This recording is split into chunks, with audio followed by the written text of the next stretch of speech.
नमस्कार मंडळी.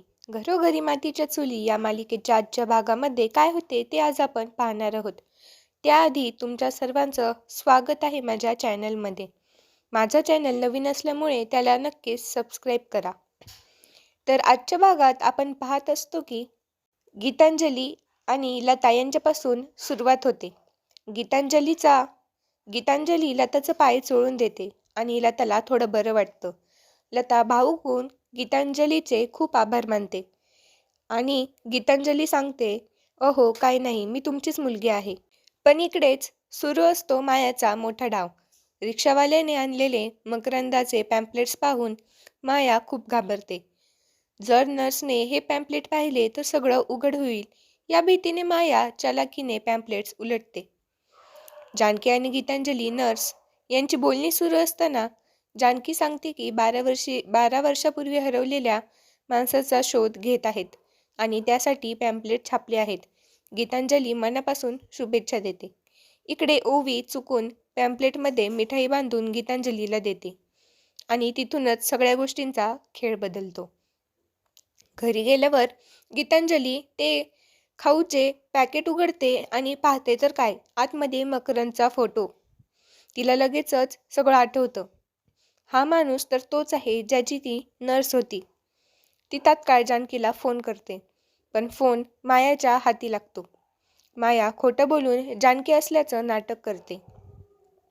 गीतांजली सांगते, मी त्या माणसाला ओळखते, मी तुम्हाला त्याच्यापर्यंत घेऊन जाऊ शकते. हे ऐकून मायाच्या पायाखालची जमीन सरकते. ती ठरवते गीतांजलीला जिवंत ठेवायचं नाही. पत्ता घेऊन माया थेट गीतांजलीच्या घरी पोहोचते. जानकी येणार असल्याचं खोटं सांगून ती आत प्रवेश करते. पाणी आणायला गीतांजली आत जाते आणि मागून माया दरवाजा बंद करते. क्षणातच माया टॉवेलने गीतांजलीचा गळा आवळते.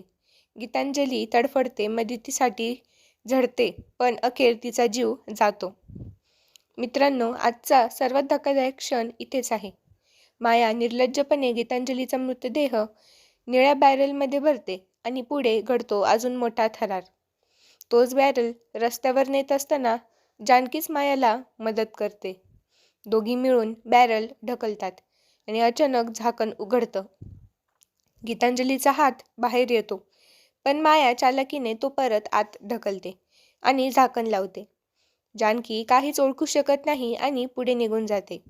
नंतर जानकी जेव्हा गीतांजलीच्या घरी पोहोचते तेव्हा घर अस्तव्यस्त, फोन खाली पडलेला आणि पॅम्पलेट तिथंच. जानकीला खात्री होते गीतांजलीला मकरंदबद्दल काहीतरी माहिती होतं. इकडे सुमित्रा मास्कमॅनला भेटायचं ठरवते. ऐश्वर्या तिचा वापर करत असते आणि माया अजून एका गुन्ह्यानंतरही शांत असते. तर हा होता आजचा भाग.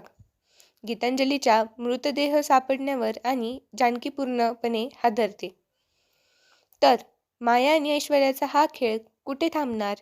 सुमित्रा मोठ्या संकटात अडकणार का? आणि जानकीला मकरंदपर्यंत पोहोचता येणार का? हे सर्व आपण पुढच्या भागात पाहणार आहोत. त्यासाठी नक्कीच माझ्या चॅनलला सबस्क्राईब करा, लाईक करा, शेअर करा आणि तुमचे मत नक्कीच कमेंटमध्ये कळवा. धन्यवाद.